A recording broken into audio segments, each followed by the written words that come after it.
জানিয়ে দিব আমাদের হাতে থাকা সর্বশেষ বাংলাদেশের আলোচিত সমালোচিত গুরুত্বপূর্ণ সংবাদের শিরোনাম। শুরুতেই জানিয়ে দিচ্ছি, মিথ্যা দিয়ে যে অভিনয় করতে পারে এবং অভিনয়ের সেরা পুরস্কার দিলে তাকেই দিতে হবে, সেই বাংলাদেশের প্রাক্তন প্রধানমন্ত্রী শেখ হাসিনা ও তার ভাগ্নি টিউলিপকে দেশে আনার প্রক্রিয়া শুরু। এরপর জানিয়ে দিব, নারী বিষয়ক সংস্কার কমিশনের প্রস্তাবে রেগে আগুন আজহারী, অনতিবিলম্বে বিলুপ্তি দাবি। এবং জানিয়ে দিব, জবাবদিহিতা না থাকলে ইসিতে ফেরেশতা বসিয়ে দিলেও ভালো নির্বাচন হবে না, ইসির সঙ্গে বিপ্লবী ওয়ার্কার্স পার্টির বৈঠক। এবং জানিয়ে দিব, অনশনের তৃতীয় দিনে দুর্বল হয়ে পড়েছেন কুয়েটের ২৭ ছাত্র, আজই আসছে ইউজিসির ৩ সদস্যদের দল, খুলনায় ২ ব্লকেট। এবং জানিয়ে দেব, থানায় ঘুরে বেড়ান আসামি, পুলিশ বলছে জানি না। সর্বশেষ জানিয়ে দিব, ৩ মে সমাবেশ সফল করতে হেফাজতের ৪ দফা কর্মসূচি। শুনছিলেন সংবাদ শিরোনাম, এখন বিস্তারিত। তবে তার আগে অনুরোধ থাকবে ভিডিওটিতে একটি লাইক এবং কমেন্টস করে জানিয়ে দিন আজকের এই ভিডিও সম্পর্কে আপনার মূল্যবান মতামত। আলহামদুলিল্লাহ, শেখ হাসিনা ও টিউলিপকে দেশে আনার প্রক্রিয়া শুরু। সাবেক বাংলাদেশের প্রধানমন্ত্রী ক্ষমতাচ্যুত শেখ হাসিনা ও টিউলিপকে অর্থাৎ তার ভাগ্নি টিউলিপ সিদ্দিককে দেশে ফিরিয়ে আনার কার্যক্রম শুরু হয়েছে বলে জানিয়েছেন দুর্নীতি দমন কমিশনের কমিশনার ব্রিগেডিয়ার জেনারেল অবসরপ্রাপ্ত হাফিজ আহসান ফরিদ। মঙ্গলবার রাজধানীর সেগুনবাগিচায় দুদক কার্যালয়ে সাংবাদিকদের তিনি এ তথ্য জানান। হাফিজ আহসান ফরিদ বলেন, আমরা কাজ শুরু করেছি, তাদের ফিরিয়ে আনার জন্য দুদক প্রক্রিয়া শুরু করেছে। যুক্তরাজ্যের সাবেক মন্ত্রী টিউলিপ সিদ্দিককে দেশে ফেরত আনা প্রসঙ্গে প্রশ্ন করা হলে তিনি বলেন, আমরা এখান থেকে স্বরাষ্ট্র মন্ত্রণালয়ে নথি পাঠিয়েছি, যেটাকে mutual legal assistance request MLAR বলে। পররাষ্ট্র মন্ত্রণালয়ের মাধ্যমে তা বিদেশি দূতাবাসে যাবে, সেখান থেকে বাংলাদেশের অ্যাম্বাসিতে যাবে।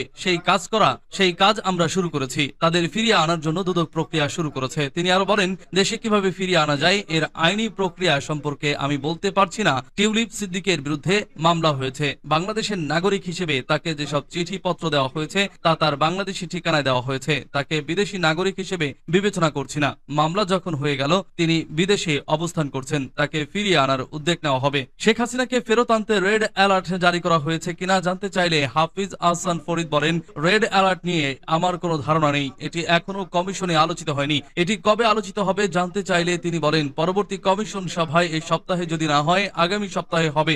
শেখ হাসিনাকে ফেরত আনতে কি ধরনের উদ্যোগ নেওয়া হয়েছে জানতে চাইলে তিনি আরো বলেন, এর মধ্যে বাংলাদেশ সরকারের পক্ষ থেকে জানানো হয়েছে তাকে ফেরত পাঠানোর জন্য বিভিন্ন আন্তর্জাতিক দুর্নীতি দমন সংস্থার সঙ্গে আমাদের চুক্তি পর্যায়ে রয়েছে। চুক্তি হয়ে গেলে আমরা তাদের কাছ থেকে সাহায্য পাব। উল্লেখ্য, গত বছরের 5ই আগস্ট ছাত্র জনতার গণ অভ্যুত্থানের মুখে ভারতে পালিয়ে যান সাবেক প্রধানমন্ত্রী শেখ হাসিনা। অন্তর্বর্তীকালীন সরকার দায়িত্ব নেওয়ার পর শেখ হাসিনা ও তার পরিবারের সদস্যদের বিরুদ্ধে হত্যা, গুম, দুর্নীতি, জালিয়াতি ও ক্ষমতার অপব্যবহারের অভিযোগে একাধিক মামলা দায়ের করা হয়। ক্ষমতার অপব্যবহার ও জালিয়াতি করে রাজুকের আবাসন প্রকল্পে 10 কাঠা করে 60 কাঠার প্লট বরাদ্দ নেওয়ার অভিযোগে শেখ হাসিনা ও তার পরিবারের সদস্য সহ 23 জনের বিরুদ্ধে 6টি মামলা করা হয়।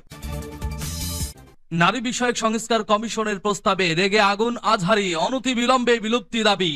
নারী বিষয়ক সংস্কার কমিশনের প্রতিবেদনে জনতার ধর্মীয় মূল্যবোধের তোয়াক্কা করা হয়নি, আর সংখ্যাগরিষ্ঠ জনগণের ধর্মীয় মূল্যবোধের বিরোধিতার নাম সংস্কার নয় বলে মন্তব্য করেছেন জনপ্রিয় ইসলামী বক্তা মিজানুর রহমান আজহারী। অনতি বিলম্বে এই কমিশন বিলুপ্তির দাবি করেছেন তিনি। সম্প্রতি প্রধান উপদেষ্টার কাছে পূর্ণাঙ্গ প্রতিবেদন জমা দিয়েছে নারী বিষয়ক সংস্কার কমিশন। সেই প্রতিবেদনের বেশ কিছু প্রস্তাবনা নিয়ে সামাজিক যোগাযোগ মাধ্যমে বিতর্ক তৈরি হয়েছে। এবার এ নিয়ে সামাজিক যোগাযোগ মাধ্যম ফেসবুকে দীর্ঘ এক পোস্টে নিজের মতামত তুলে ধরলেন মিজানুর রহমান আজহারী। মিজানুর রহমান আজহারীর ফেসবুক পোস্টে যুগান্তর পাঠকদের হুবহু তুলে ধরা হলো। নারী বিষয়ক সংস্কার কমিশনের পূর্ণাঙ্গ প্রতিবেদনটি জনপরিসরে প্রকাশিত না হলেও গণমাধ্যমে বেশ কিছু সুপারিশ উঠে এসেছে। দুঃখজনক ব্যাপার হলো, জনতার ধর্মীয় মূল্যবোধের মোটেও তোয়াক্কা করা হয়নি। এই সংস্কার প্রস্তাবে সংখ্যাগরিষ্ঠ জনগণের ধর্মীয় মূল্যবোধের বিরোধিতার নাম সংস্কার নয়। রাষ্ট্রীয় এমন গুরুত্বপূর্ণ সিদ্ধান্ত গ্রহণের ক্ষেত্রে অবশ্যই দেশের সংখ্যাগরিষ্ঠ মানুষের মূল্যবোধকে আমলে নিতে হবে। সুপারিশসমূহে অন্যান্য বিষয়ের সঙ্গে তালাক, উত্তরাধিকার ও ভরণ পোষণের মতো ধর্মীয় নীতি অনুসরণকারী আইনগুলোর উপর আনা হয়েছে সংস্কার প্রস্তাবনা। মুসলিম, হিন্দু ও খ্রিস্টান ধর্মে স্বতন্ত্র পারিবারিক আইন বিদ্যমান থাকলেও প্রস্তাব এসেছে একটি অভিন্ন পারিবারিক আইন তৈরি করা। যুক্তি হিসেবে প্রতিবেদনে দাবি করা হয়, ধর্মভিত্তিক পারিবারিক আইনে নারীর প্রতি বৈষম্য বিদ্যমান। প্রতিটি ধর্মেই বিয়ে একটি গুরুত্বপূর্ণ অনুষঙ্গ। বিয়ের মাধ্যমে দুজন নারী পুরুষের মাঝে গড়ে ওঠে পবিত্র বন্ধন, তৈরি হয় যৌন সম্পর্কের বৈধতা। তবে সমাজ ও বাস্তবতা বিবর্জিত একটি বিশেষ শ্রেণী বৈবাহিক সম্পর্কের মাঝেও ধর্ষণের গন্ধ খুঁজে পান। তথাকথিত ব্যক্তির স্বাধীনতার নামে তারা স্বামী স্ত্রীর সহজাত খুনসুটিকে দেখানোর চেষ্টা করেন। বৈবাহিক ধর্ষণ হিসেবে মূলত আবহমান কাল ধরে চলে আসা এদেশের পারিবারিক কাঠামো ঐতিহ্যকে ভেঙে চুরমার করে ফেলাই এই শ্রেণীটির উদ্দেশ্য। এছাড়া তালাক, উত্তরাধিকার ও ভরণ পোষণের ক্ষেত্রে ইসলামের সুনির্দিষ্ট দিক নির্দেশনা রয়েছে। সেই দিক নির্দেশনা ও সেসবের কার্যকারিতা যে যাচাই করা হয়নি, ধর্মকে রাষ্ট্রের মুখোমুখি দাঁড় করানো ও নারী বৈষম্যের হাতিয়ার হিসেবে বিবেচনা করা থেকেই বিষয়টি স্পষ্ট প্রতীয়মান হয়। জবাবদিহিতা না থাকলে ইসিতে ফেরেশতা বসিয়ে ভালো নির্বাচন হবে না, ইসির সঙ্গে বিপ্লবী ওয়ার্কার্স পার্টির বৈঠক। বিপ্লবী ওয়ার্কার্স পার্টির সাধারণ সম্পাদক সাইফুল হক বলেছেন, ফেরেশতা বসিয়ে দিলেও নির্বাচন কমিশন ইসি কোনো ভালো নির্বাচন করতে পারবে না। ভালো নির্বাচন করতে ইসির জন্য জবাবদিহিতার বিধান থাকা দরকার। রাজধানীর আগারগাঁওয়ে নির্বাচন ভবনে মঙ্গলবার ইসির সঙ্গে বাংলাদেশের বিপ্লবী ওয়ার্কার্স পার্টির প্রতিনিধি দলের বৈঠক শেষে তিনি একথা বলেন। ওই বৈঠকে প্রধান নির্বাচন কমিশনার এএমএম নাসির উদ্দিন সহ অন্য নির্বাচন কমিশনাররা উপস্থিত ছিলেন। সাইফুল হক জানান, কমিশনের কাছে 31 দফা লিখিত সুপারিশ জমা দিয়েছেন তারা। তিনি বলেন, ইসি একটা খসড়া আচরণবিধি তৈরি করেছে, এখনো তা প্রকাশ করেনি। আমরা আচরণবিধির বিষয়ে বেশ কিছু মতামত দিয়েছি। আমরা বলেছি, একতরফা ভাবেই ইসি আচরণবিধি চূড়ান্ত না করে রাজনৈতিক দলগুলোর সঙ্গে পরামর্শ করে বিচার বিবেচনা আমলে নিয়ে যদি এটা প্রণয়ন করেন তাহলে এটার এক ধরনের গ্রহণযোগ্যতা আসবে, কার্যকর হবে। তিনি আরো বলেন, স্বাধীন ও সাংবিধানিক প্রতিষ্ঠান হিসেবে ইসি ক্ষমতার প্রয়োগ দেখতে চায়। সাংবিধানিক প্রতিষ্ঠান হিসেবে ইসির ক্ষমতা কিভাবে বাড়ানো যায় সেই পরামর্শ হাজির করেছে। একই সঙ্গে বলেছি, ইসিকে একটা জবাবদিহিতার মধ্যে আনা দরকার। ইসি ব্যত্যয় ঘটালে সুপ্রিম জুডিশিয়াল কাউন্সিলের মাধ্যমে আইনানুগভাবে তাদের বিষয়ে ব্যবস্থা নেওয়া যাবে, সেই বিধান আনা দরকার। ইসি ইতিমধ্যে ভোটার তালিকার কাজ শেষ করেছে বলে জানান সাইফুল হক। তিনি বলেন, আমরা জানতে পেরেছি ডিসেম্বরকে লক্ষ্য করে তারা প্রস্তুতি অব্যাহত রেখেছেন। আমরা বলেছি, রাজনৈতিক দল অন্তর্বর্তী সরকারের সঙ্গে পরামর্শ আলাপ আলোচনা করে অচিরেই নির্বাচন সম্পর্কে আপনারা সুনির্দিষ্ট রোডম্যাপ ঘোষণা করবেন। নির্বাচনের সূচি বা শিডিউল ইসিকে ঘোষণা করতে হবে। অনশনের তৃতীয় দিনে দুর্বল হয়ে পড়েছেন কুয়েটের 27 ছাত্র। আজ আসছে ইউজিসির 3 সদস্যদের দল খুলনায় 2 ব্লকের আমরণ অনশন কর্মসূচির তৃতীয় দিনে শারীরিকভাবে দুর্বল হয়ে পড়েছেন খুলনা প্রকৌশল ও প্রযুক্তি বিশ্ববিদ্যালয়ের কুয়েট 27 জন ছাত্র। তবু উপাচার্য অধ্যাপক ডক্টর মোহাম্মদ মাসুদের অপসারণ না হওয়া পর্যন্ত অনশন কর্মসূচি চালিয়ে যাওয়ার সিদ্ধান্তে অনড় রয়েছেন তারা। এদিকে উদ্ভূত পরিস্থিতিতে বিশ্ববিদ্যালয় মঞ্জুরি কমিশনের ইউজিসি গঠন করা কমিটির 3 সদস্যদের দল আজ বুধবার কুয়েটে আসার কথা রয়েছে। স্টুডেন্ট ওয়েলফেয়ার সেন্টারের সামনে গিয়ে দেখা যায় তোষকের উপর শুয়ে বসে অনশন কর্মসূচি চালিয়ে যাচ্ছেন 27 জন শিক্ষার্থী। তাদের 3 পাশে রয়েছে 10 থেকে 12টি স্ট্যান্ড ফ্যান। এছাড়া কুয়েটের কিছু সংখ্যক শিক্ষার্থী অনশন স্থলের পাশে চেয়ারে বসে আছেন। সেন্টারের সামনে প্রস্তুত রাখা হয়েছে 4টি অ্যাম্বুলেন্স। পাশের কক্ষে অবস্থান করছে কুয়েটের মেডিকেল টিমের সদস্যরা। শিক্ষার্থীরা জানান, উপাচার্যের অপসারণের দাবিতে গত সোমবার বিকাল 4টা থেকে 32 জন ছাত্র আমরণ অনশন শুরু করেন। সোমবার রাতে অসুস্থ হয়ে পড়ায় 2 জন ছাত্র বাড়িতে চলে যান এবং একজনের মা অসুস্থ হয়ে পড়ায় তিনিও বাড়িতে যান। মঙ্গলবার দুপুরে অসুস্থ হয়ে পড়া শিক্ষার্থী সাদিক সিদ্দিক ফারিব বেসরকারি সিটি মেডিকেল কলেজ হাসপাতালে ও আজিজুল হক সিয়াম কুয়েটের মেডিকেল সেন্টারে চিকিৎসাধীন রয়েছে। তাদের শারীরিক অবস্থা সংখ্যামুক্ত বলে জানা গেছে। তারা বলেন, 3 দিন ধরে তারা অনশন করলেও সরকারের উচ্চ পর্যায়ের কেউ এখনো কুয়েটে আসেনি। উপাচার্যকেও অপসারণ করা হয়নি, আবার উপাচার্য নিজেও পদত্যাগ করেনি। শিক্ষার্থীদের জীবনের চেয়ে কি উপাচার্যের চেয়ার বড়, এমন প্রশ্ন করেন তারা। অনশনরত শিক্ষার্থী গালিব, তৌফিক, সৈকত, রাহাত ও মহিবুজ্জামান উপল বলেন, উপাচার্যকে অপসারণ না করা পর্যন্ত তারা কর্মসূচি চালিয়ে যাবেন, প্রয়োজনে জীবন দেবেন। শিক্ষার্থীরা বলেন, গত 18 ফেব্রুয়ারি শিক্ষার্থীদের উপর ছাত্রদলের নেতাকর্মী ও বহিরাগতরা হামলা করলেও কুয়েট প্রশাসন নিরাপত্তা দিতে ব্যর্থ হয়েছে। হামলাকারীদের নাম উল্লেখ না করে অজ্ঞাত পরিচয় লোকজনের বিরুদ্ধে দায়ী সারা একটি মামলা করেছে কুয়েট প্রশাসন। হামলার ঘটনায় এখনো কেউ গ্রেপ্তার হয়নি। থানায় ঘুরে বেড়ান আসামি, পুলিশ বলছে জানি না। সিলেটে বিস্ফোরক মামলার আসামি হয়েও থানার ভিতরে প্রকাশ্যে ঘুরে বেড়াচ্ছেন তিনি। পুলিশ সদস্যদের সঙ্গে কখনো মিলিত হচ্ছেন চা চক্রে, তারপরও তিনি অধরা। এম এ রশিদ ওরফে আব্দুর রশিদ সিলেটের বিয়ানীবাজার উপজেলার শেওলা ইউনিয়নের চারাবাই এলাকার বাসিন্দা। মামলার এজাহার সূত্রে জানা গেছে তিনি সিলেট জেলা যুবলীগ নেতা।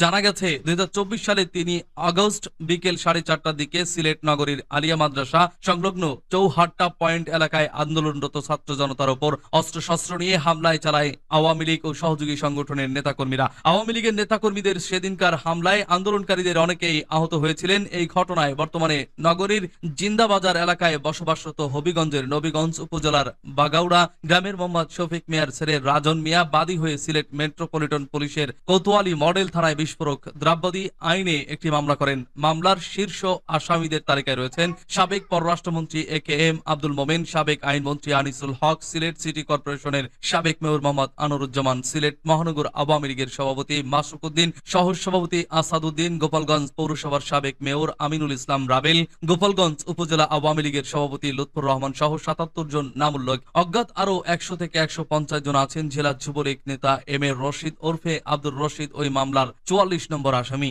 জানা গেছে বিস্ফোরক মামলার আসামি হয়েও শনিবার সন্ধ্যায় বিয়ানীবাজার থানায় প্রবেশ করেন এম এ রশিদ ওরফে আব্দুর রশিদ। সেখানে পুলিশ কর্মকর্তাদের সঙ্গে বসে আলাপ করতে দেখা যায় তাকে। এর আগে গত ১৪ এপ্রিল সন্ধ্যায় জয়নাল উদ্দিন নামে এক সহযোগী সহ বিয়ানীবাজার থানার ডিউটি অফিসারের রুমে তাকে দেখা যায়। তবে মামলার আসামি হয়েও অবাধে থানায় প্রবেশ এবং পুলিশ কর্মকর্তাদের সঙ্গেও আলাপের বিষয়ে বিয়ানীবাজার থানার পুলিশ পরিদর্শক মোহাম্মদ সাবেদ আলী বলেন, আমি কিছুই জানি না। ৩ মে সমাবেশ সফল করতে হেফাজতের ৪ দফা কর্মসূচি। আগামী ৩ মে হেফাজতে ইসলাম বাংলাদেশের মহাসমাবেশ সফল করতে শীর্ষ ওয়াইজিনদের প্রস্তুতি সভা অনুষ্ঠিত হয়েছে। মঙ্গলবার সাভারের মার্কাজুত তারাবিয়া বাংলাদেশ মিলনায়তনে দেশের শীর্ষ স্থানীয় ওয়াইজিনে কেরামতদের অংশগ্রহণে গুরুত্বপূর্ণ এই প্রস্তুতি সভা অনুষ্ঠিত হয়। আগামী ৩ মে রাজধানীর ঐতিহাসিক সোহরাওয়ার্দী উদ্যানে হেফাজতে ইসলামের আহ্বানে অনুষ্ঠিতব্য মহাসমাবেশ সফলভাবে বাস্তবায়নের লক্ষ্যে এই সভা হয়। সভায় সভাপতিত্ব করেন হেফাজতের যুগ্ম মহাসচিব ও রাবেতাতুল ওয়াইজিনের উপদেষ্টা মাওলানা খালিদ সাইফুল্লাহ আইয়ুবী। প্রধান অতিথি হিসেবে উপস্থিত ছিলেন হেফাজতে ইসলামের সিনিয়র যুগ্ম মহাসচিব ও মহাসমাবেশ বাস্তবায়ন কমিটির আহ্বায়ক মাওলানা জুনায়েদ আল হাবিব। বিশেষ অতিথি হিসেবে উপস্থিত ছিলেন কেন্দ্রীয় নায়েবে আমির মাওলানা আহমদ আলী কাসেমি, কেন্দ্রীয় অর্থ সম্পাদক মুফতি মনির হোসেন কাসেমি, সহকারী মহাসচিব মাওলানা হাসান জামিল, কেন্দ্রীয় দপ্তর সম্পাদক মাওলানা আফসার মাহমুদ, মাওলানা আলী আকবর কাসেমি, মাওলানা আব্দুল মালিক। এ সময় গত ১৯ এপ্রিল নারী বিষয়ক সংস্কার কমিশন অন্তর্বর্তীকালীন সরকারের প্রধান উপদেষ্টার কাছে যে প্রস্তাব পেশ করেছে তা ইসলাম ও কোরআনের সুস্পষ্ট বিরোধিতা করে বলে দাবি করেন জুনায়েদ আল হাবিব। তার দাবি, এতে ইসলাম বিরোধী ধারাসমূহ অন্তর্ভুক্ত থাকায় দেশব্যাপী তীব্র সমালোচনার ঝড় উঠেছে। সুপারিশসমূহ শুধু বাতিল নয়, সংশ্লিষ্ট কমিশনকেও বিলুপ্ত করার দাবি জানান তিনি বলেন, মহাসমাবেশ সফল করতে দেশব্যাপী ওয়াইজিনে কেরাম, মসজিদের ইমাম, মাদ্রাসার মুহতামিম এবং সম্মানিত ওলামায়ে কেরামদের সক্রিয় ভূমিকা রাখতে হবে। এই আন্দোলন কেবল একটি ইস্যু নয়, এটি ঈমান, শরিয়াহ ও ন্যায়ের পক্ষে অবস্থান গ্রহণের সংগ্রাম। হেফাজতে ইসলাম বাংলাদেশের পক্ষ থেকে মহাসমাবেশ সফল করতে ৪ দফা কর্মসূচি ঘোষণা করা হয়েছে। ২২ এপ্রিল থেকে ২৮ এপ্রিল পর্যন্ত জেলা, মহানগর, থানা ও স্থানীয় পর্যায়ে গণসংযোগ কর্মসূচি, শুক্রবার সারা দেশে বাথ জুমা বিক্ষোভ কর্মসূচি। সব পর্যায়ের আলেম ও ধর্মপ্রাণ জনতাকে ৩ মের মহাসমাবেশে উপস্থিত হয়ে ইসলামী মূল্যবোধ ও ন্যায় বিচারের পক্ষে কণ্ঠ মিলানোর আহ্বান জানানো হয়।